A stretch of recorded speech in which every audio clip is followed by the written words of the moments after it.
And then how these usually work, I'll go through, do the overview about Digital Democracy Project, and then the bulk of the event will go through the different bills, especially the more recent bills that we've posted into the app that voters have been weighing in on. And then we really want to provide this space as a platform for the attendees to be able to share their thoughts and kind of discuss legislation. And okay, I see your pastors' wives community outreach. Awesome. And yeah, we do a lot with organizations too. So since you're involved with the organization, we definitely love to stay connected to. So Digital Democracy Project, overall, we are a nonpartisan nonprofit. We're all about building a voter-driven system of government, putting more power in the hands of voters. So I will play this quick explainer video. It'll provide like an overview about us, and then I'll get into like more of the resources on the website. And then I'll show you guys how to get into the app to take action yourselves, how to add your votes in. And then, yeah, we'll jump into some of the bills. All right, and just like holler at me if the audio's not functioning.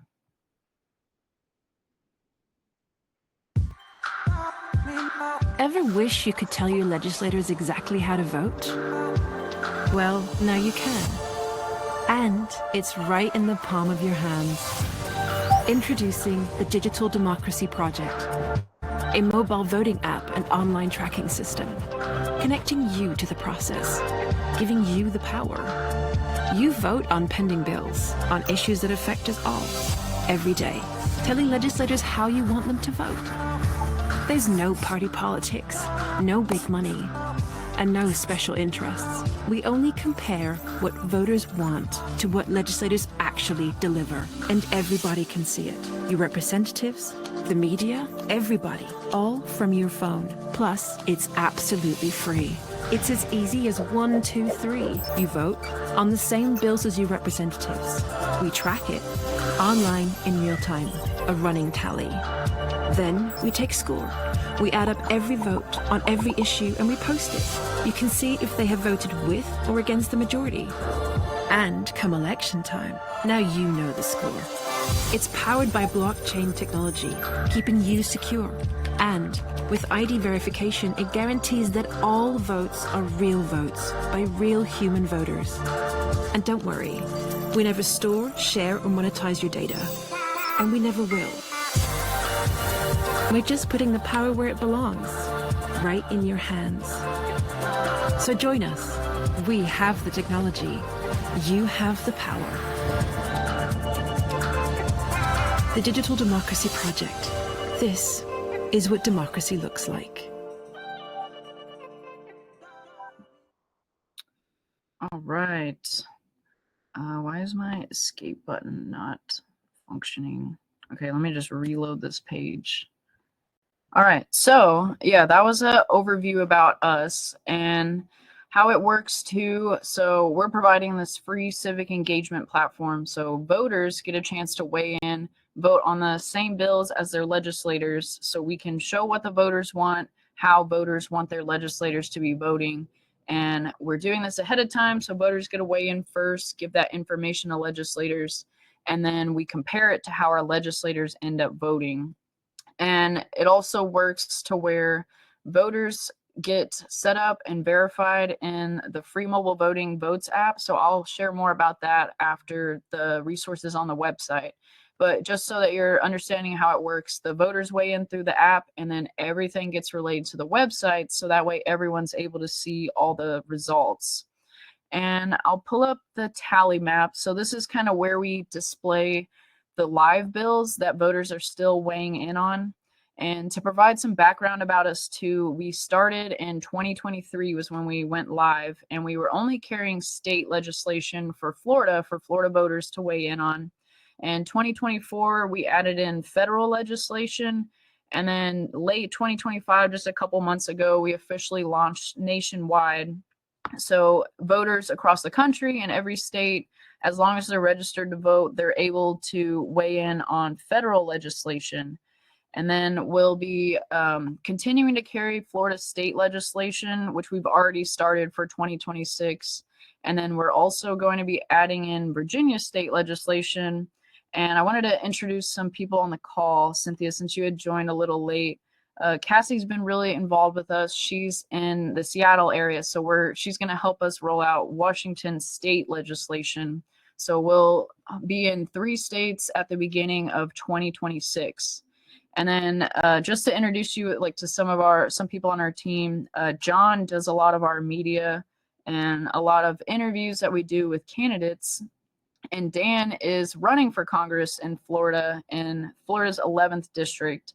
And he's been like the first candidate to really integrate Digital Democracy Project and this concept into his campaign. So we're really happy to have them involved and have their support. And then, yeah, we can discuss more too. I'll provide Cynthia a quick overview so she kind of has the overview of Digital Democracy Project, and then we can go into more detail too. So for each bill, we are showing there's a basic like summary kind of in we're breaking down the legalese into a summary that's kind of more easier to understand from the actual bill text. So we provide like a neutral summary, and then some of the resources we share. So Open States will show like the status of the bill. You can see where it's been, if it's passed in the House or the Senate, introduced or become law. And then we show all the sponsors, co-sponsors. And then this will also show like the vote results. So you can see the actual results of if it passed in the Senate, House, who voted which way. So that'll provide a lot of helpful info. And then the Kialo is another resource where we provide pros and cons about the legislation. And then we really want this to be to where voters, individuals that come to the website are adding in their own pros and cons. So if they feel like our summary left something out, they want to add in, this is where they can do that. Or if they want to expand more on if they support or oppose the bill, this is kind of where they can go into depth about their opinion on it too. And then, so we have also, we're up to about 70 or so bills for 2025 at the federal level. And we carry bills maybe about every other week, or maybe once or twice a month or so, depending on how quickly things are moving. And we prioritize legislation that looks like it's going to advance or come up for a vote. But then we also like to amplify if there are bills that maybe organizations relate to us that they're interested in. We do like to kind of make voters more aware of other bills that may not get much attention, but might be popular among voters. And then as an organizer too, like one of my favorite parts of this is to where our main focus right now is scaling up. We want to get more voters, not only staying informed and engaged, having more of a say on legislation, but also the more voters that are weighing in, the more power and influence that voters can have on legislators. So we can put pressure on our legislators, showing them how voters want them to vote ahead of time, and then afterwards holding them accountable if we feel like they're not listening. So I'll show you the scorecards in just a minute. And then another feature now too, you can zoom in on any of the states, and then it'll pull up the breakdown for the federal bills down to the district level. So you can see each particular district, and like Dan can click on his district in particular and see if I'm able to get there, and then see like how his voters want him to be voting. Am I above it? You had it first. It's kind of like to the left. I was like, I thought I clicked on it first. Okay, there you go. Gotcha. Yeah, so this is where legislators can, at any time, they can go on here, select any of the bills, and then click on their districts and see how voters in their districts are voting. So we really want to get extra input from voters for legislators too, to inform their voting. And then we can also show state level bills on here. So the live bills are the ones for the 2026 session. They're organized in here right now by the date that we had loaded them into the app. So I know, like, yeah, I was speaking to some labor organizers the other night. So there's a bill about employee protections.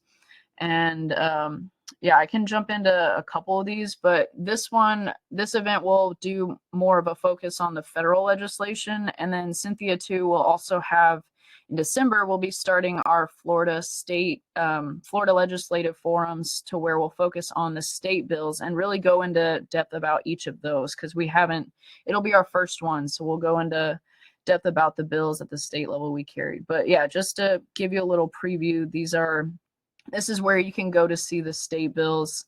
And then you can break it down to the state level districts, to the House, Senate, and the congressional districts. And then we'll have a drop down for Virginia and Washington when we start loading those bills. So yeah, this is the tally map. That's kind of where we're showing what the voters want, how they want legislators to be voting. And then the score page is where we'll be evaluating the legislators. So the middle column is where you can see how the legislator actually voted on the bill on the floor. The first column is how the voters overall had voted. So we're comparing what the voters wanted to how the legislator voted. And then the third column is just illustrating how often they're matching. So if they match what the voters want, they get a thumbs up. If they don't match, they get a thumbs down. And then that proportion is where the score comes from. So this legislator is at the state level, and he has one of the highest scores. So just for reference. And then you can go through and see all the legislators. Right now, we only have the Florida ones at the state and federal level. And then early next year, we're kind of waiting till we get more votes compiled from voters in other states and across the country. Then we'll have them for all members of Congress and all U.S. senators early next year. So that way people can be looking at those and using those before the midterm elections. And then, yeah, Cynthia, if you're in Florida too, we also on the bills views where we'll display all the bills we've carried.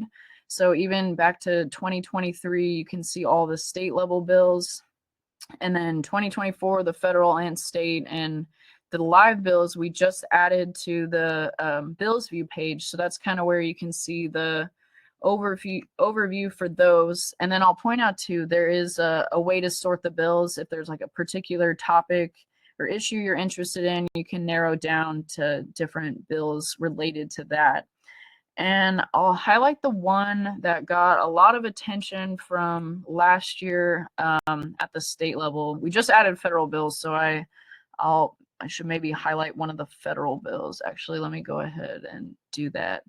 And where our team is working out some bugs with the bills that we just loaded. Let me highlight one that came up for a vote or that passed. So let's see what we got. Yeah, because I know with open states, that's how we get our info, and we were having some issues with their vote results. Let me go ahead and I'll just go to the one that I typically show, and then I'll show you, like, it'll be the same format for the federal bills. So this HB 1205, Cynthia, if you're like following legislation, you were probably aware of this one from last session too. So this was the one that adds a bunch of restrictions to the process for collecting signatures for petitions to get like a ballot measure on like a constitutional amendment onto the ballot. So for the bills view page is where you can see the full overview with all the info about the bill.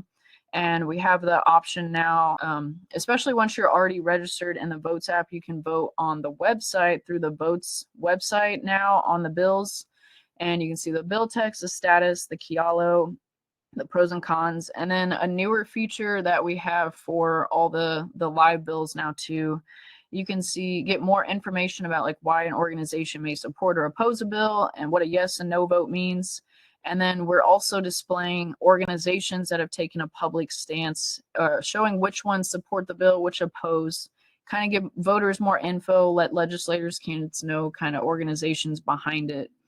And then another feature too, we have VoteBot here where you can ask different questions about the bill. If you want more information, it'll give you an answer and like send you the reference if you want to look more into different details about the bill.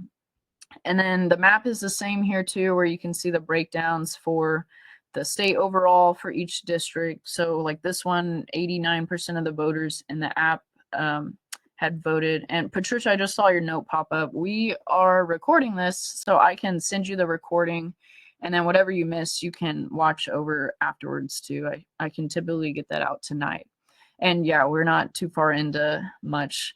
So, and then just to get you up to speed to Digital Democracy Project, we're going over how voters are using our platform as a way to weigh in on legislation, tell legislators how they want them to vote. And then once we go over the resources, which we're about to wrap up, I'll show you the Votes app, how to get in there, and then we'll get more into the going over the recent bills and then hearing from people on the call, their thoughts. And then the last thing about this page too, so for each bill, you can see all the vote results for that specific bill. And then it compares to how the voters in their district had voted. So the representatives vote compared to their district, and then how often they're matching. And I should say too, for the House and Senate is back here too. And then that's where the score comes from. So how often the legislators' votes matched what the voters in their district wanted. So that's the overview about the Bills View page. And I'll quickly mention too, since we have Dan and John on here, we're always looking to connect with legislators and candidates who kind of identify with our mission, want to use our technology as a way to hear from their voters, so we can also communicate that to voters. So some of the legislators who have endorsed, like Rep. Escamani, Senator Carlos Guillermo Smith, and Kelly Skidmore and Rita Harris are still serving in the House. So they're some of them at the state level in Florida. And then we'll be updating these with our newer endorsements. And I'll point out to our media page, our founder did a TEDx talk to, if you'd like to hear like his background, inspiration for starting Digital Democracy Project. And then Dan he's one of our candidates that had endorsed, and he's starting to, we're posting some of his speeches where he's really integrating the Digital Democracy Project concept into his campaign. So there's a lot of different media articles, more background about us. And Teresa's another candidate running in the Jacksonville area who's using our resources for to get input from her voters in her district too. And then John does our interviews with candidates. So we post those on here too, where you can see all the interviews. And yeah, we'll have some more to add there soon. So that's kind of an overview about the resources on the website. And then if you're not already, the app that we use to get this info from voters to the website is called the Votes app. So it's VOATZ. And they're certified mobile voting technology. They've been used in lots of elections and started for service members overseas. So we're using them because security is their top priority. They've been tested out. And the reason that we wanted to also use them is because we have a voter verification process, which we felt was important to include because we want these results to be reliable and carry real weight. So it's not like a Twitter poll, and we know these are real voters. So we don't have any bots. We don't have people voting multiple times, and no bad actors can like skew the results. So the vote results are reliable, trustworthy. So it carries more weight for voters to legislators, and also so legislators can trust that this is real input from voters in their district. So once you sign up for the Votes app, it takes like 2 minutes to get all set up and then verified. And then once you get verified as a registered voter, you'll be able to see all the 71 or so federal bills. And then if you're in Florida, you'll be able to see the 16 state bills we've carried. And then eventually Washington state bills and Virginia state bills. And then we'll continue doing federal legislation for any US voter too. So this vote page will kind of walk you through those steps, and you'll just use a photo ID and do a selfie scan, and then you'll be able to get into it. So you were more about the voter. Yeah, I guess I should say too, so we're nonpartisan, so it's all about just voters in general being able to have more say and weigh in on legislation. And yeah, any legislator can use it to get input from voters. And then also it's kind of similar to like contacting your legislator. We're adding more transparency to that. So it's not only the legislator that's getting that input and knows what voters want, but instead everyone knows what the voters want and how that compares to how their legislators are voting after too. And we do kind of want to keep the party politics out of it, or at least not focus in what we're doing, because we want people to focus on the legislation, on the content of the bills, the issues, and kind of not focus on like what a Democrat labeled bill or a Republican bill is, and just have voters really weighing in on the content of the legislation. So that's kind of why we're set up that way. And then that is a good point that I should probably pause here and take some questions. And let me know if I missed, it looks like I maybe didn't miss anything in the chat so far. So I will pause to, yeah, we got Cynthia on here, and was it Patricia, I think. If you guys, I know Dan, John, and Cassie are pretty familiar with us. So yeah, if you guys have any questions, let me hop off. I'll stop presenting for a second. But yeah, if you guys have any questions, I'll point out again, there's a chat option in the corner if you want to type anything in there, or you can come off mute and share any questions or any thoughts, feedback too. So yeah, I'll pause here for a second if you have any thoughts. And yeah, if John, Cassie, Dan, if you feel like I missed something that you want to point out, feel free to chime in. I think you did great. Thanks. Yeah, and then if you guys do have something that comes up over throughout the rest of the call, just feel free to let me know, or yeah, drop it in the chat and we'll answer any questions too. So I think now we'll get into some of the bills, which we have had a bunch of interesting ones. So I've been kind of interested to hear other people's thoughts on the legislation. But I will say too, if you're following politics at all, you're probably aware that we were recently just in a very long, what was it, like the longest shutdown in history. So Congress was not doing much for a long period of the time since we had our last call. So I realized there's only one set of bills that we hadn't covered yet. So I think I'll focus on those. And then I know the Epstein bill had just passed. I found out yesterday. So I'll show you like our voter results on that bill too. So let me decide which one to focus on first. Let me start with the Epstein bill, since that one we carried back July 19th. So yeah, Florida's where we typically have most of the results. So I'd like to highlight Florida. So yeah, this is where you can see the overview of the bill. And if you guys need more background, there was a discharge petition that got enough signatures that it pushed it for a vote, and then actually ended up passing with a lot of votes in both the House. I know at least the House, and I think the Senate too. So yeah, this was one of. Oh, go ahead. Sorry. So what actually happened was, because they got the 218 signatures for the just to actually take it to the floor, and then it actually passed with like 427 to 1. And how the Senate passed it is they did a unanimous vote. So basically, Chuck Schumer just brought it to the floor and said, "We're going to pass this. Does anybody want to stop it?" And only one senator had to, and nobody did. So that's how it automatically passed. Okay, gotcha. Yeah, and yeah, the Doesn't Trump have to sign it now? Say that again. Doesn't Trump have to sign it now? He does, but it doesn't really matter because they have a veto-proof majority from the House, so he can't actually stop it.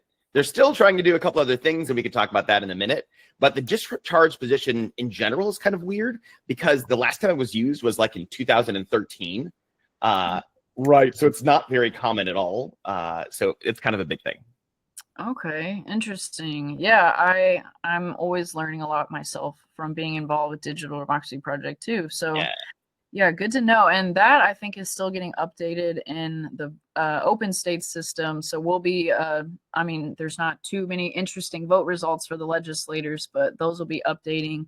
And then, yeah, this was one of our most popular bills. We don't typically have bills at like 97%, but yeah, this was one that was really popular for Florida and the country overall. And then I think I mentioned too, like you can highlight any of these states and kind of see how voters state to state were voting, and then down to the district level too if you zoom in on a particular state. So I don't know if you guys want to share more. Dan, you sounded like you might have more thoughts, or anyone else, if you want to share more about this bill before we switch over to another one. I always have thoughts on stuff, but I'll let somebody else go first if they want to. Share it. Yeah, I think what was Okay, really so go I'm- ahead, John. sorry. Go ahead. I was just writing about it yesterday for NPI, and it was very interesting to have that much support, of course, for it to be able to be passed. And no, it's not been signed yet, as of what I've seen. If anybody has an update, yeah. So it is a bill. It would be signed into law, and one of the big things that's in that is the DOJ internal commentary. And so internal work is something that everybody will be paying close attention to ensure that we have all of the files that are there, or if they're missing holes in those files, we'll be able to see that. I think there's been a couple of turn of events that if suddenly it's now an open investigation again because new information was found, then that could be a delay tactic again. But we'll see. Definitely looking closely. That's what I know on my end. But John, Dan. So Pam Bondi actually just did a news interview today about that, and then she got kind of hammered on the smokescreen thing, and she refuses to say no. She just kind of always deflects, and they're like, hey, is that open investigation going to stop you from doing things? They're like, no, we're going to follow the law. And then I'm like, because I still think that they're going to try to like throw that up there. But the problem is, back in July, she actually already said that there was no more actionable information, and no new information has gotten to them. So it just doesn't make sense. So I think once they actually start going into the courts, that they're going to get dismissed really easily, but it might delay the process more. Okay. Yeah. John, do you have anything? So is there any authorization for like redactions of victims' names, or redactions that they could overuse, or that they could use to hide information that's not go ahead. Okay, it's really cool the way the bill is written on this one, right? So what they did is they actually put a clause in the bill itself where they can redact things for like victim names and stuff like that. But the cooler thing is if they do redact things, they have to have an explanation, like a written explanation of why they did it, which is huge. And kind of like Cassie was saying before, they also have to be able to have all of the communications from the DOJ department, including like why Ghislaine Maxwell actually got the sweetheart deal and why she moved like jail cells, and why they had like, because Epstein actually got prosecuted here in Florida, and then his sentence was ridiculously short and ridiculously easy. And so they're trying to figure out like who did that and why more than anything else. So that's already written in the bill itself. So they have a lot of structure because they thought that the DOJ was going to do something like this. And so that was their solution for it. So wasn't it Alex Acosta that had prosecuted him the first time he gave him the sweetheart sentence? And then Alex Acosta was appointed as Donald Trump's labor secretary in his first term, if I'm not mistaken. But would that state level prosecutorial, let's say, paper trail, would that be available for the DOJ to publish? I would think it would be, because it's kind of any communications. The bill is very specific about any and all communications with not only Epstein, but anyone associated with the whole thing. Interesting. Yeah, which is why we're hearing the pushback on the GOP side from Speaker Mike Johnson saying, oh, well, this isn't going to protect the victims enough. But as Dan just explained, it's in the bill that it can be redacted. Their name could be redacted if that's explained. And if it's explained as this is a victim who hasn't been able to say, like, they don't want their name out there, then that is something that we can, it's already in there. They're just using it as more cover, deflect. Yeah.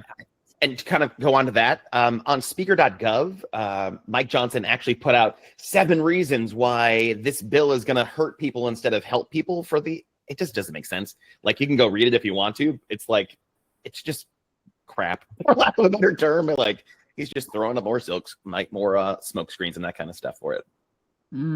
I think we'll be hearing a lot more about what comes out of this in the next couple weeks. It's going to be interesting. Like, even if there's not more specific things that should be or could be prosecuted, there's a ton of embarrassing information, and exactly what we're seeing out of what the why am I blanking on his name? Not Lawrence. Epstein? No. The professor, the head, who is it? Is that Larry something. Larry Summers. There we are. Like those types of things will come out. And like, I'm certain that people, because of that stuff that's in there, that's going to come out from just these regular emails that were happening back and forth or texts from the phone. It's going to be a lot of that information, even if it's not more prosecutable information, but yeah.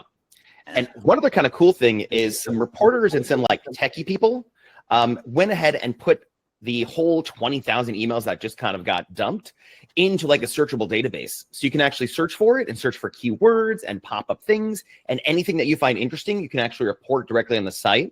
So that's how they found a lot of like the more interesting emails coming up that they got.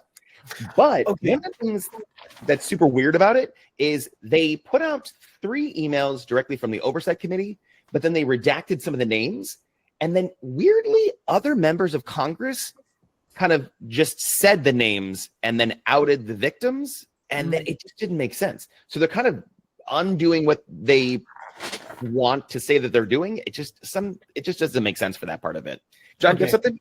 So I want to play a little devil's advocate here. Ooh, right? I love devil's advocate. All right. So let's imagine that I get investigated by the DOJ for some reason or another. I committed some crime, whatever it is, and they said they're subpoenaing all my emails for the last 10 years. And I did some heinous crime. Everybody hates me. And now somebody says, release all the information that you've gotten. And now I've got 10 years of emails, and every single person that I've talked to now is kind of tangentially implicated in just being associated with this terrible person. Should that be legal? Like it's very unusual for the FBI to do an investigation into somebody and then release every bit of information that they collected from that person. And this actually could hurt a lot of people that didn't have anything to do with like Epstein's crimes.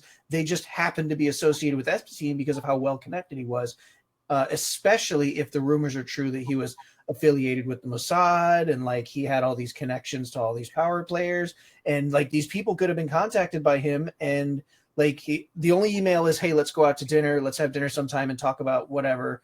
And then you were like, yeah, sure. And then you just never talk to him again. But now your name is in this thing and everybody's calling you, a pedophile or a child molester. What do you think are the implications of releasing this amount of information that actually doesn't have anything to do with the crime? I'll take that. So I actually think the emails would exonerate those people. So like, it's not just to have your name in it, but it's going to be the content of the actual email itself, right? So if you're just doing dinner, that doesn't mean anything, right? Like the emails that have been shared so far are crazy, like the ones that they've been saying back and forth. I'm just going to say the word Bubba and leave it at that. I don't have to say more than that one. So if you guys know it, great. If you don't, just Google Epstein and Bubba and you can find that one. But like that kind of email should be looked at more, where something like a dinner or something like that, I don't know if that really would make any kind of difference for most people. But I can see what you're saying, that their name is still going to be on some sort of list of like talk to it, but I don't really think it would be a thing. In a sane world, I completely agree with you. That should be exonerating. But if you remember the Hillary Clinton email scandal, do you remember Comet Pizza? The guy went into the pizza parlor with an AR-15 and asked to be led into the basement where they were supposedly trafficking children. And is that Pizzagate? Is that what that is? Yeah, that was Pizzagate. So there was actually a guy who believed the Pizzagate conspiracy so much that he walked into the pizza place with an assault rifle and asked to be led into the basement, but they didn't even have a basement, right? Yeah. It was all just made up. And what they were saying was that John Podesta, they had a whole tranche of emails from Hillary Clinton that was leaked by WikiLeaks, and he mentioned pasta like 75 times, and they kept talking about going to get pizza. And so all these people read into it that like, oh, pizza's code word for like little boys or, something like that. And that's how they came up with the whole Pizzagate conspiracy. And it seems like this Epstein document tranche is going to have so many eyes on it, so many conspiracy theorists, that it's almost inevitable that like they were saying, because Podesta talked about pasta so much, that's obviously a code word for something, right? Even though he's Italian, right? Like that should be exonerating, like you said, right? He's Italian, but like it ended up going really, really sideways, and people made things up where there was nothing. So Yeah. what do you think? What do you think this is a dangerous precedent to set? Do you think that we should be doing this in other cases, or is this just like kind of a political move? I think it's both a political move, and I still don't know if it's going to be that kind of concern specifically for Epstein's emails, right? Because I don't think people have to make conspiracy theories when the emails themselves very explicitly say things that aren't even coded. So, like, I think specifically for this batch of things, like, I don't really see a problem with that. And I kind of like Cynthia's comment in there. It's like, could you not really not know that Epstein was a dirtbag? Yeah. Yeah, I mean, was saying as well, like Howard Lutnick, in an interview, he actually is like, I went to his house once, and I was like, nope, he's a dirtbag. I'm never going back. And then there you go. But he was his literally next door neighbor, so I'm like, So to go back to your thing, though, I don't know if it's actually like a weird precedent to set, because I think the content of the emails and the far-reaching scope of it, I think demands this kind of level of transparency. Because I think anything less would just cause more and more kind of suspicion around this. Yep. And so I think we've reached the point with this particular topic for it that I think it has to be done. And I want to let too, if Patricia or Cynthia, if you guys have any thoughts, if you want to weigh in. And yeah, again, if you don't want to come on camera or off mute, then you can also drop in the chat too. I saw Cynthia dropped in. I read her comment because I was like, yeah, I agree. Yeah, just if you guys want to chime in, don't hesitate to. And there is a hand raise button too, so that's another way you can make sure, that you can. Yeah, I want to know what y'all think too. Yeah, is it a good thing or a bad thing? I mean, 97%. I don't think there's ever been a vote that had that level of like agreement across the country. That note too, I will say the other bill that comes to mind that was really popular was the Pelosi Act. I think was the one that was, that was another 90%. That was basically just banning members of Congress from trading stocks. So those are two of our most popular ones. I think it's just so common sense. So, like, I don't know why they're allowed to do it in the first place. Because they were the ones who wrote the law. Like, so actually, because we didn't have a digital democracy project coming to bring these bills up and show people, the everyday people who are not involved in politics. And I think, John, like, I'm going to agree, like this type of, like, the largest sex trafficking in the United States history that we know of. Yeah, all of that needs to get out there. If the survivors say it's fine, let's go, then and they have lawyers, they're protected, then yes, let's go. Everybody else, whether your name is on there because you were the valet or because you were ordering from his business, like that should just be out in public now, because it is so large and it is so heinous. And I agree, like this wouldn't be the type of normal precedent, but this current administration ran on releasing these files. This has been decades in the making, and there's so many people involved. There will still be the people like Pizzagate who just want to believe what they're going to believe, and they won't believe anything that they read in those emails, and then they'll believe that they read something else in those emails, and that's part of America. That you have the freedom to think or do those things. And if you behave off of those thoughts, we should hopefully be restoring a justice system that does not allow you to get away with those types of acts. So I think like the vigilante thing, we will need to watch for, because that will be something there, but proving over and over again that we still have a justice system that doesn't allow for vigilantes is also important. Yeah. Patricia. Go ahead. I was going to say, we'll probably switch Bill. So if you have any last thoughts. Well, I was just going to say, Patricia had a really good comment, so I was just going to point that out. Patricia says, if Congress thought the DOJ and FBI were telling the truth, I don't think we'd need the discharge position and a House vote. I think that's actually accurate. So 100%. The problem is like they've been so back and forth on it. Like, we're doing everything, we're going to get everything out there. Then they submit nothing, and they give like fake binders to the influencers, right? And they're like, nope, now we don't have anything left. And then they're like, but you guys spent like hundreds of hours combing through these for Donald Trump's name, and then won't say anything about it. And then you're like, no, there's nothing to see here, we're done. And then it's too weird of a thing for them not to follow up on it. So, yeah. Mm-hmm. Yep. Yeah. And they sounds keep calling it a hoax, but it doesn't even make sense because this hoax would have been like 10 or 15 years in the making of like a weird birthday card sent back in time. Like, it just doesn't make sense. And then if it was a hoax, then why is the DOJ taking it seriously? And it's just so convoluted that I think this is the only way that's going to satisfy, I think, both sides and Anyone. everyone in the country. Yeah. Yeah, that's a good point. Yeah, I'm sure we'll be hearing a lot about it. Oh, yeah. Yeah, because I was just last night.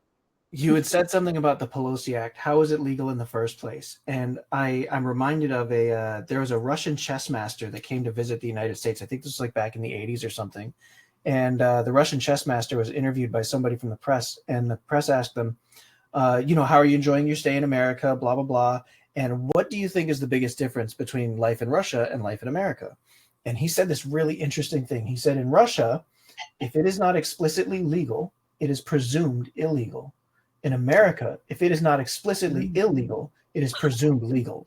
And I think that is a very, very interesting observation about how our body of laws works. And if you look at how Congress trades in stocks, technically they're not trading on insider information. They don't know what's happening internally in the company, right? They don't have a direct line of information to internal operations. What they have is insider information on the regulatory network that may or may not affect the company in some way, which, I mean, obviously is very predictable how it will happen, but it's technically not insider information by a very strict definition. So it would be presumed legal and then had to have been made illegal later. Yeah, because literally if you're making the laws that other companies use, you're not even like insider, you're like above that. Yeah, no, I agree. Yeah, that's like rigging the system from the very, very top and then being like, And for those that don't know, like I'm super into that, like I forgot what bill it was to ban that kind of stuff because it should have happened a long time ago. So that's my I plan. love it. Totally agree. Yeah. But that's why like people just aren't generally involved. Like even in my own group, and I talk about this stuff all the time. This is what I yap about, and like people still aren't involved. I because they're like, I don't do politics, but it's like politics does you, babes. Whether that's just all the time. It's their whole life. When I told my sister I was getting into politics and I was going to run for Congress, she's like, I'm sorry, but I don't even know anything about it because politics is garbage and it's not for me. And I'm like, great. And I said that in a speech that I was giving at a No Kings protest. And I'm like, does everybody feel like this? And people are like, yes. And I was like, oh God. Okay, that's great. Yeah. It seems time for like change. they want everybody to check out because that's how you maintain the status quo. Right. And so you exhaust everybody with stuff and nothing ever changing. And then people give up and they stop paying attention. Yep. And Cynthia has kind of a thing about it. If anybody wants to read that comment, or I will. Yeah, I think, what Cynthia said, I'll just read it for the group. Laws usually sound good to the average citizen, but those who write the laws know of all the loopholes it has. And that's what we as a country are experiencing now. Yeah, for sure. Yeah. And I think that's a lot of where Digital Democracy Project is kind of trying to straighten some of that out too. Yep. Because you can see the actual legislation. And my campaign is on that too, because I'm going to start trying to close loopholes because there's giant ones out there and I just don't know why they exist. Like they're written into the laws on purpose. And I'm like, let's just write that out because we don't need that. So as I understand it, there's a lobbying group that's made of a whole bunch of huge corporations called ALEC or something like that. And what they'll do is they'll actually go to congressmen and they will write the law for the congressman and hand them a pre-made document. And then the congressman just signs his name at the bottom and submits it into the House with the letterhead of ALEC, the lobbying group, at the top. Like they don't even they don't even make changes to it. They just pass the laws that the businesses want. That's a lot of places, like all of those brain trust places. They come up with the laws and they just give them to them. Like that's how Project 2025 exists. You know what I mean? Because they just like, here, whoever the next president that's going to be willing to do this, here's a whole entire giant document for it. We've already done all the work. I think that's where one, AI showing up in the way that DDP is using it, but AI showing up in lobbying is going to be so beneficial to smaller groups that lobby or smaller individuals and news networks that lobby because you can crunch through so many more bills or crunch through a new way to say stuff, rewrite stuff much faster. And then it's not like this little local shop trying to go up against these big packs. Now we have just as much information and or future people for running for Congress can be writing those with AI too. And then when the PAC group comes in, the lobbyist group comes in, they have more time and better information up front with a smaller team. So I'm definitely looking forward to seeing the benefits of having AI show up in lobbying too. If you get a chance, play with VoteBot, the thing that Ramon made on the webpage. Actually, just choose a bill and then play with VoteBot. So when Ramon was making it, I did some testing and I tried really, really hard to trick it into saying things that weren't true, or I would make presumptions in my questions, and it did a really, really good job of not just parsing through what the bill actually said, but giving me very reasonable answers that like talked about both sides of the issue and tried to just give you context instead of like telling you what to believe. Where I think other AI models are a little bit more, they placate you and they tell you what you want to hear. And the way that Ramon designed VoteBot was very, very good. I absolutely loved its performance. So if you don't have access to an AI model or you don't use an LLM regularly, just get on the website and use VoteBot because it's great. Yeah, I'm gonna butt into. I think I had like touched on VoteBot, but yeah, if you're not familiar with Digital Democracy Project, on the bills view page where the tab just says bills, you can select any of these bills and the chat bot will pop up in the corner, and then that's where you can open that up and then ask questions. And then it also does it on a legislator page too. If there's a particular legislator you're looking at their scorecard, you can do that. And then in the Votes app, when you're voting in on a bill, there's 3 info bubbles. The third info bubble will pull up the bills page, and that's where you can also interact with VoteBot like while you're voting. And then I'm also going to add you guys all, or provide you guys all, a link to our Slack channel. So Cynthia and Patricia, if you guys want to join and just stay in touch with our team too, then you'll be able to do that there.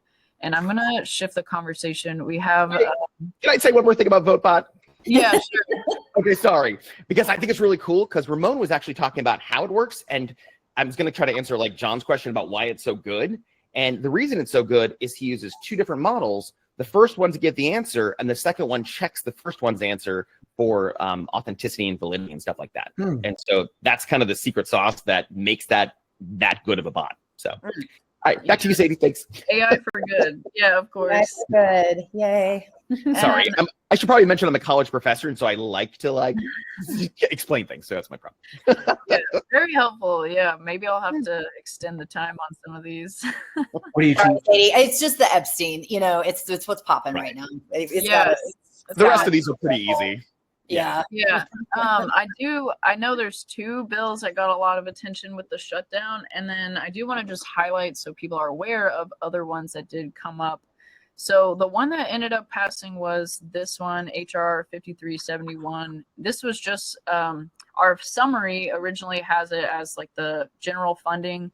And this is where like you guys too can add in the Kialo. So like there were some things that were added. I know I heard like a THC ban and something else. So that's kind of where the Kialo is helpful, so we can add into the summary. So yeah, these are the vote results for the funding. And then if you're kind of in the know, then you're probably familiar that the shutdown happened because Democrats did not want to pass this bill because they were kind of holding out, forcing the shutdown because they wanted to roll back the healthcare cuts from HR 1. And this was the bill, just for comparison, or I didn't even really pay attention or point these out. So on the regular funding bill, it was 56% of voters across the country opposed the bill, and then 36% supported.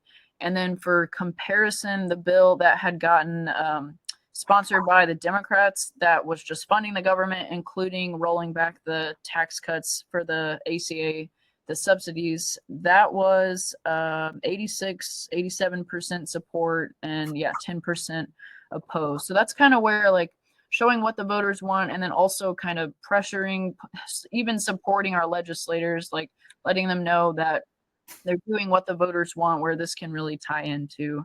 So I think I'll pause on those 2 and let you guys, if you have thoughts you want to share, let me. That's a hot topic too. I'd love to hear you guys' thoughts. Does anybody want to start? I'll jump in. All right. So on 5371, that's kind of the main government funding bill for the healthcare stuff. Yeah. It's pretty good for the most part because it just kind of keeps everything standard. But the problem is they have a couple weird things in it that just doesn't make sense. Sadie touched on one of them, which was the THC ban, and that's for hemp products because they currently make like hemp like seltzers, like kind of, I feel like Trulies or something like that, like an alcoholic one, but they have no alcohol. They just use hemp and it's still like intoxicating. So the problem is like they keep going back and forth because they don't want them sold in like gas stations and stuff, which I think is fine because they should be sold like in an alcohol store, which makes sense to me. But that's kind of why that got put in there. The weirder thing about it that they put in there was that the senator phone records. Did you guys hear about this yet? Yes. Yeah. So they were doing it because they wanted their phone numbers for, I forgot what the reason was, if anybody can jump in for that one. But then since they had to get those senators' phone numbers, that was it. Literally, they just wanted the phone number for it. They have a little clause in there that they can sue the government for a minimum of $500,000. And Lindsey Graham was on TV today saying that he was going to sue for $10 million, right? And the problem is that money is ours. It comes out of like taxpayer funded money. It's not like anything else than that. So it's just like us handing senators like $500,000 because we needed their phone number for something. So I thought it was more about like phone records or something, because wasn't this around the investigation into January 6th, because some of their phone records got subpoenaed and part of the investigation into January 6th. And so if I guess the way the bill was worded was, if you get any phone records whatsoever from a senator without informing the senator of the open investigation or something like that, then they can sue the government. Which I think it just shows that they think they're above the law. Like, period. And it's retroactive, which was the other big sticking point for people. I think it went back to 22 or 23. I forgot which one it was off the top of my head. But it was like one of those things where it went back way too far and people were like, what are you guys doing? And so that was one of the big issues. The other weird thing that is getting not talked about at all is I think that the same bill eliminated the veterans toxic exposure funding. It was did you hear about that? I didn't. It makes sense because I think the Republicans were really against for some reason that like it's like $400 million that Jon Stewart helped appropriate, right? Yeah, I think so. Yep. Yeah. And so for some reason they are just taking it out and no one knows why, and they didn't explain themselves. But they love the troops. That's just how much they love the troops. Yeah, we support our troops. We just don't want them to have any kind of funding for anything. So yeah, that was my only. I'm gonna highlight too. Patricia dropped in the chat. Yeah, the phone records one bothered me tremendously, and I'm gonna ask you guys too, especially Dan, since you're very well informed on this. The Kialo, if you guys, we had posted this before the shutdown, before the bill had passed. So yeah, if you guys want to add into the Kialo like these different updates, that's a good place to do that. And then Cassie, I see you dropped something in the chat if you want to touch on that. And then, sorry, I'm going to interrupt you first too. I know we're at the hour mark, so some of you guys might drop off. So before, and I'll hang on for a little bit too, so we can finish out. If you guys want to hear about the rest of the shutdown bills, and I was just going to say, we'll send an email out. I'll send an email out and it'll have the recording if you guys want to watch it.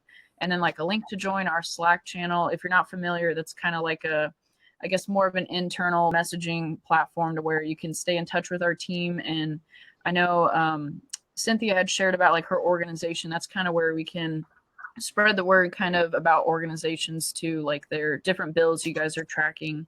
So yeah, I'll invite you to that. And then next December, next month, December, we'll have a Florida State Legislative Forum and then another nationwide forum. So for any bills that come through in the next month or so, we'll cover those.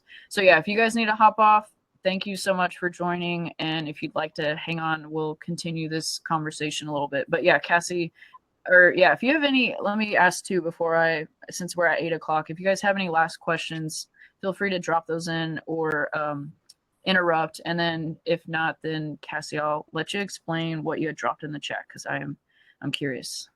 Yeah. Questions first though for Sadie, the app, digital democracy. And yeah, on that note too, I'll email you, and then if you do have questions afterwards, let me go ahead and drop my phone number and email in here too. But we definitely want everyone to be able to get into the Votes app, so you're able to add your votes in on bills. We can get more input from voters.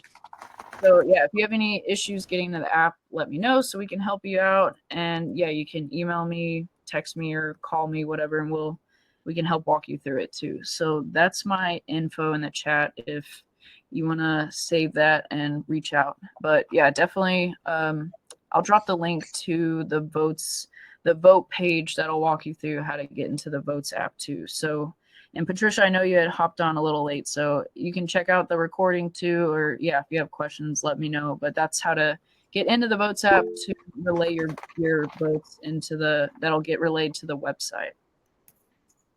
All right, I see a thumbs up from Patricia. But yeah, thanks again for joining. And yeah, definitely feel free to hang out. We'll continue this for a little while. We'll see how the conversation goes. Oh, I'll keep you here all night if you let me. I know we might have to cut. I do this to Sadie every single time.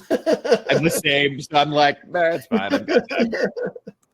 I do appreciate the political junkies here, really informed. Yeah, so Cassie, let me throw it back to you. Sure. And I just threw in at the bottom, I put the explainer up on YouTube yesterday, and it's just my walkthrough of going through the Votes app that's on your phone. I had screenshots where stuff is. So feel free to use that as you would like to. I've tagged Digital Democracy in it now, can update any of the description as needed. And just start to get started to talking about that more often. Yeah. So Dan, let me know what you think. It was the very first one that I made. I think I'll do some more smaller snippets, and now we have the web app, which is really cool. I'm glad you dropped it in there. I'm gonna see about relaying that to our socials and website. So thank you. Yeah, for sure. And I just put it. It's public on YouTube, but we can make it private if it needs to be, something like that. But just been an easy way to share it with my friends or people, or anybody who asks what I'm up to, what am I doing.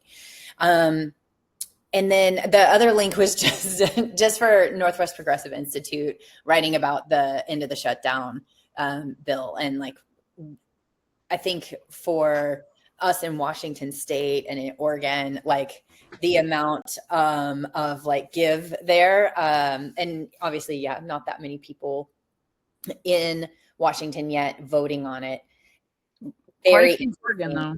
Yeah, quite a few from Oregon, which is very, very interesting. And NPI covers Pacific Northwest, so we're big with Washington, Idaho, and Oregon specifically.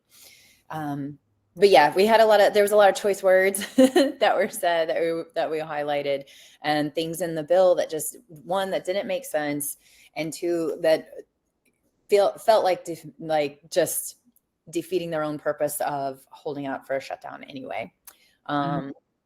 So it was a sad day up here for us, but we'll see. We don't know when a vote will be, and what will happen in January. So. Yeah, I was going to say that too. Like, it sounds like we might be in this position again. What the funding was till the end of January. So yeah, just so you guys are aware too, this might come up. And then, yeah, since you had mentioned NPI, we definitely like working with organizations. They're already typically tracking bills. So getting their members, showing what they want.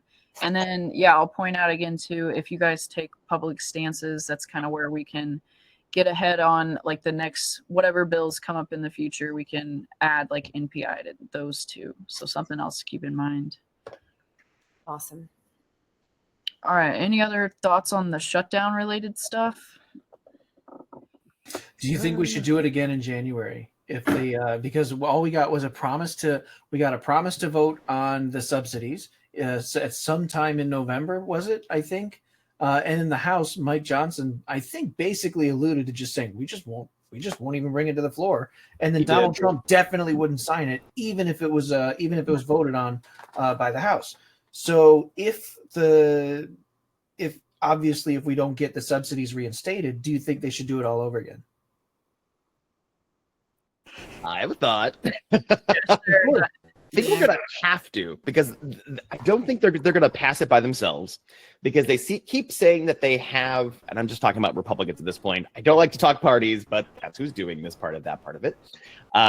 They keep saying that they have a plan for it, but they don't have a plan, because Marjorie Taylor Greene literally just gave away the game and said that they don't have a plan and they don't know what concepts of a plan. They have concepts.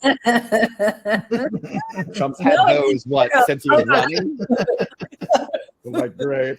But I think we're still going to have to do it, because the ACAs are so important that I know, but it sucks the way we have to do it, because it hurts so many people in the short term for long-term gains for everyone. But the people that are affected short term, they're like really affected. So it's always one of those toss-up ones. Like, I would love to know, Sadie, do we have polls on this app as well? Can we just do a poll? Not right now. I think the Votes app is like, we have some that are just basic survey questions we've done, but yeah, right now it's just set up where we're just doing bills, but potentially in the future that could be something. I think that would be great to start asking people, because then people can, like, real people can start saying, hey, this is why we should or why we shouldn't, kind of a thing. So then when we get to that point, we'll at least have some sort of data for them, if it's an option. But okay. I would love I heard an interesting argument from somebody. And they said, so do you consider yourself an accelerationist? Like, if something bad is going to happen, let it happen as hard as it can so that we can just swing the pendulum back the other way? Because somebody had suggested that we let the subsidies die, and that's going to make everybody hate health insurance so much that it's going to accelerate the conversation on single-payer health care. I've heard of this before, but I don't know. Because it's tough. Yeah, I mean, it would probably work. So let me just say that. Like, it probably would. So you think letting the subsidies die would actually get us closer to a single payer system? I do, actually.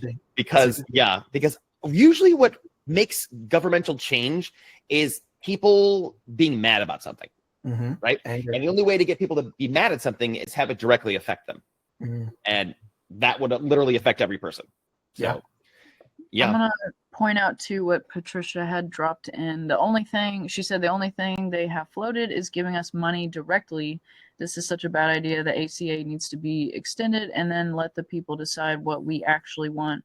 Personally, I want universal health care, but I would love to let the people decide. And yeah, Cassie pointed out they can't give money to children. And I wanted to add on that too, another bill we had carried this past set was the State-Based Universal Healthcare Act, which Medicare for All Florida was the organization that kind of relayed that to us. So that was kind of a way for states to kind of set up their own universal healthcare system. So yeah, Patricia, you might be interested in that one. So that was, 65% that supported that. Yeah, I thought I had heard about the money, but I don't remember the details. Yeah, that's why I wanted to ask Patricia in the comments. I'm like, was that the $2,000? Is that the money that you're talking about? That's not very much. Well, because that money is actually from the tariffs. So yeah, that money wasn't the ACA, but I might tongue-tied. I might not know what Patricia's talking about, because the 2,000 is refunds from the tariffs, because that's going quickly downhill as well. Yep, because cost of living went up, and it's hurting Trump, and he's afraid of the midterms. Yep. Oh yeah. So absolutely. I feel like they just totally flopped though, because with holiday season, because it was going to be such a hardship for families having the government shut down at this time, upcoming holiday travel, like, and it's on the CEOs again, who are just going and handing over gifts and trophies and money. Freely. But like, they should have contacted the president and had them actually negotiate and sit down and work through how to continue forward versus, in my opinion, calling corporate Democrats and saying, like, get this across the line, because we're not going to have our holiday travel. I don't think that there was anything about the amount of time that TSA workers were going to go unpaid, or people being off SNAP benefits, that would have changed any of the establishment's minds on the right or left. They're there for their own party. They're there for their own, like, I want to win. And we did, like, we did have the opportunity to say holiday travel, holiday spending, like the actual place where we make a difference is money. And that would be impacted right now, but they gave up. So I don't know. I'll have to think about the question, John, around the subsidies, let them expire and see if we get to single payer. We're trying to get to single payer in Washington state. And even as progressive as the state is, as like progressive, well, I'll say not progressive controlled in the legislature. It's Democratic controlled in the legislature. We're still, I think, pretty far from that as a state. So untangling all of the insurance pieces, all of that, even though people overwhelmingly support it, all the data, all of the polls, the people in Washington state overwhelmingly support single payer healthcare. So I think it's easy to support a broad idea of somebody should figure out the math and then everybody should get health care. Everybody supports that. But when you start digging into the details of how it actually works, I think a state implementing a single payer system would be so much more difficult than the federal government implementing a single payer system. And, you know, I hear a lot of people complain about like, oh, but we're going to lose all these jobs. Look at all these insurance agencies and all these people. Well, you know what you do? You have Medicare hire all those insurance agents that used to put in all the fake codes to maximize on every single claim.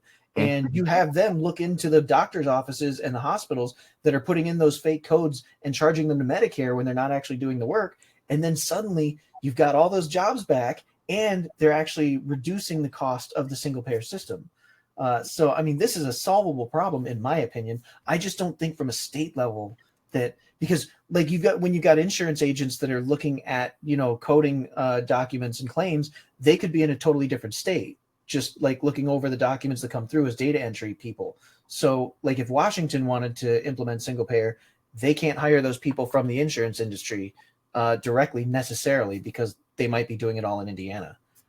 Do you remember when they were like, oh, you know what, we're going to go after everybody who's not paying their taxes and we're going to like get all these additional IRS people, and then they just like spent their time somewhere else? Like it's not like, yes, we should, like, everybody support. That's a job. That's a great job. There's plenty to look into. There's a whole lot that you can do. And then they're like, just go over here though in this one back room and only like be over there.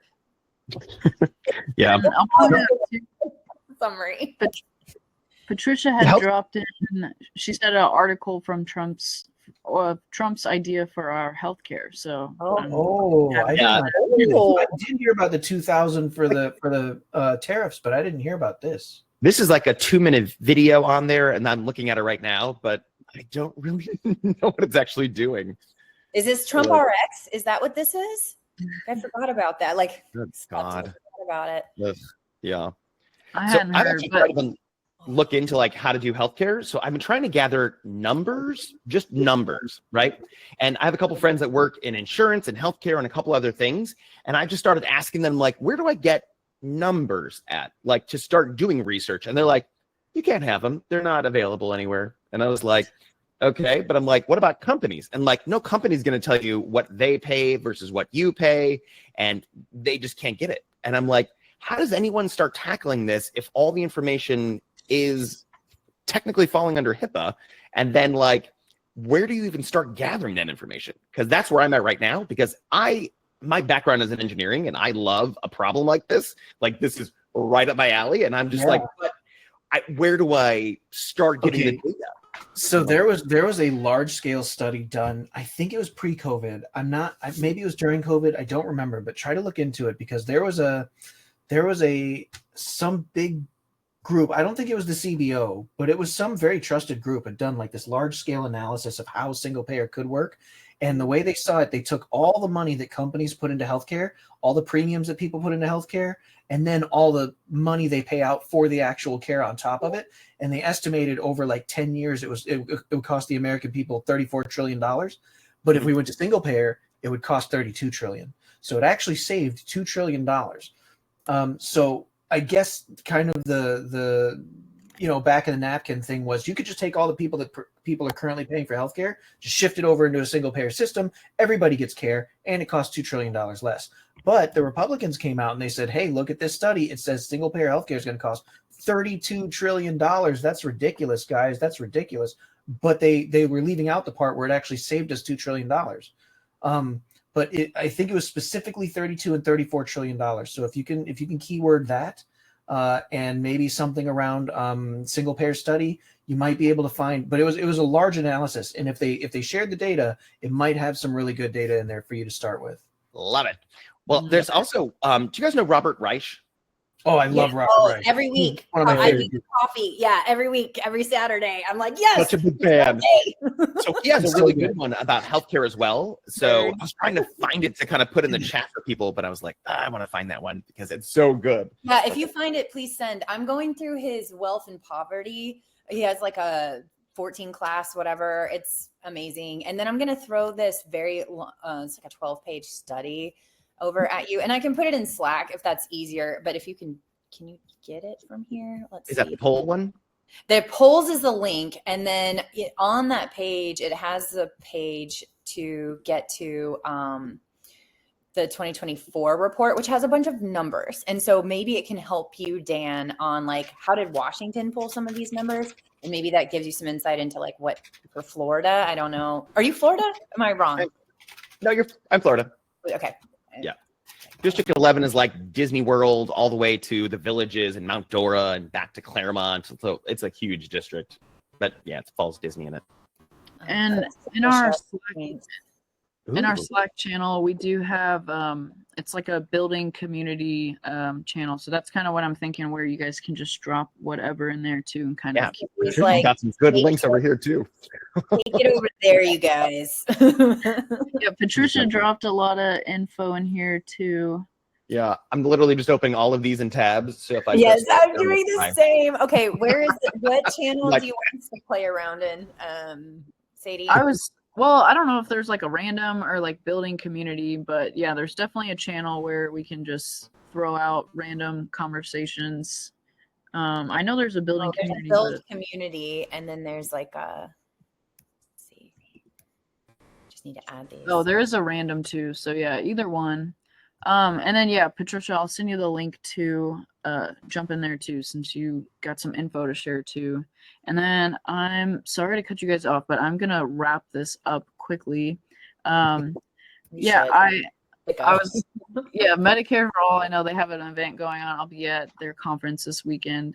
They have an event right now, but yeah, so we can definitely continue chatting. John's dropping stuff in here too. Yeah, in the Slack. But I know Cassie had made some points I wanted to bring up from some of the other bills, and I realized my map can rotate a little bit. I hadn't done that before and don't know how to fix it. Let me try to refresh.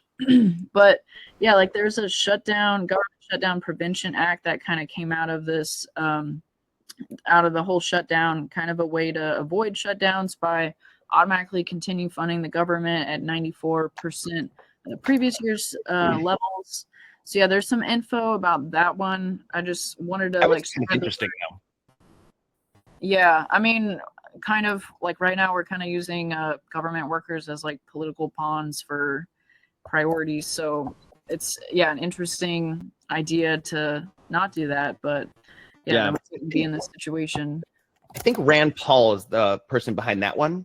I think he's the one that actually sponsored it. Am I right? Got it. Yeah, dang. So Nice. it's kind of interesting though, because it funds it at 94%, but in order to make sure that people actually will eventually pass it, every 90 days it goes down by 1%. And so it starts to get harder and harder for them to actually do it. So that's kind of the interesting clause about it. So I thought it was a good idea. It's an interesting proposal. Yeah, I kind of thought it was good. And then I was trying to look for bad things in it. I was like, I didn't really find it. At a certain point, though, shouldn't any appropriations bill that you've made to appropriate anything for any program automatically come with a requisite borrowing amount if necessary? Like, it feels like this should not be a fight. Like, you don't get to charge something on the credit card, then argue over whether or not you're going to pay the credit card off, right? Like, if you've made the charge then the prerequisite borrowing is already authorized. Bottom line.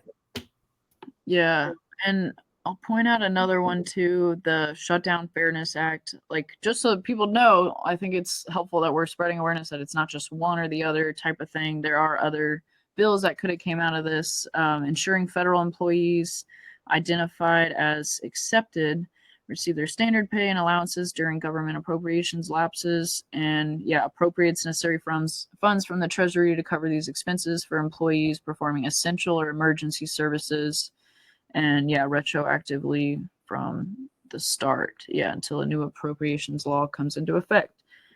That was another one we carried, and then there were two others out of the shutdown too, because I never heard anything outside of Digital Democracy Project about the other bills. The Pay Our Troops Act, funding for military pay during the government shutdowns, necessary funds to pay active duty, and so that was another one, about the troops. Usually that's, politicians love to support our troops, so that seemed like one that would get a lot of support. And then Pay Our Public Shipyard Workers Act. I wasn't very familiar with that one. I looked into that a little bit. It was kind of a weird one. It has nothing to do with like shipping anything. It's literally just the naval bases. So if you actually look on it, the people that support it are the people in the states with all of the naval bases. They're the ones that actually wrote it and came up with it and stuff, because it directly affects their people. Yeah, that kind of stuff. Yeah. Interesting. I think there's one more. There was one weird thing about the Pay Our Troops one. I was trying to go back and find it, because I think it was like something about the Coast Guard or something. I have it pulled up. Provides necessary funds to pay active duty service members, civilian staff supporting them, and contractors of the Department of Defense and Homeland Security, including the Coast Guard. Yeah, because before it didn't have the Coast Guard in it, so they were just left out to dry. Yeah. Has there been any legislation proposed around whether or not we're allowed to just bomb people in Venezuela, like in Yes, waters? is there a bill? I thought they were. Wait, no, that was gonna be the masks. Maybe I'm confusing it with the masks of like, hey, you can't be a federal, like you can't be representing. Oh yeah. So I think that's already illegal. I think there's already stuff on that, because like if you look at like First Amendment protections, you're allowed to walk into a post office or city hall and film from a public area, like because the Supreme Court said that like the people have a right to witness federal employees in the execution of their duties, and this is what allows us to make sure they stay honest. So almost every police department in the nation has an internal policy that says if requested, you must give your name and badge number. It seems like federal employees should not be allowed to operate during the execution of their duties under like disguise, right? Like that seems like unconstitutional almost on its face. Yeah, specifically for the ICE thing, though, this is kind of the weird thing about it, is they have so many different laws rather than any other police force that we have. And it's crazy. So, like, we have to completely redo ICE in general, because they have such a broad range of anything that what they're doing isn't illegal. That's the weird thing about it. So ICE was created by George Bush Jr., correct? Oh, I don't know about that one. I think George Bush Jr. created the ICE department. Do you think they should be absorbed into a different department? Or do you think they should continue to exist as their own entity and us try to continually fix the mess? Or should they be absorbed into the FBI and the FBI have an immigration service or something along those lines? Like, what do you think would be a better solution? Try and fix the mess as it exists, or put them under a different set of rules that already exist that we know work, and then manage it outward from there? I don't really have a strong view on this one, because I'd have to look more into it for it before I have like a point on that. Like, my gut tells me we're probably gonna have to redo it from scratch, just in general, because I think they're really out of control about what they're doing. But so didn't Donald Trump appropriate some of Customs and Border Patrol to help ICE with something too? Like, do you think like ICE might be able to be absorbed by them, or I don't know. I guess CBP actually has weird rules too, because when they helped ICE, they came in with more militarized gear and they had more militarized tactics. So actually, it might be worse to put ICE under the umbrella of CBP. because they have even less rules, or they have more engagement authority, I guess, or more license to violence, maybe. So maybe that would actually be a bad thing. Yeah, it seems like I should be part of border control because they seem to kind of go together anyway, but I don't know. I agree. I think they're all under Christine Ohms anyway for Homeland Security. I think they're all under that one. Yeah, I did look it up, and I think there is a bill about the Venezuela bombings as well. So I'm trying to like read it and talk at the same time, and it's kind of hard. But if we want to look it up, it is Senate Bill 90, and I think it's called Direct Removal of United States Armed Forces from Hostilities Within or Against Venezuela that has not been authorized by Congress. Yeah, I think I had dropped that Right. in the chat at some point. But yeah, and there is a relayed federal bills type of thing where, yeah, if you guys ever see any interesting bills, and now there's a relayed Washington bills and Florida bills. So yeah, we can definitely, Yeah. you guys come across bills like that, definitely drop those in there. Yeah, because there's also a House one that kind of matches it for war powers resolutions, it's called.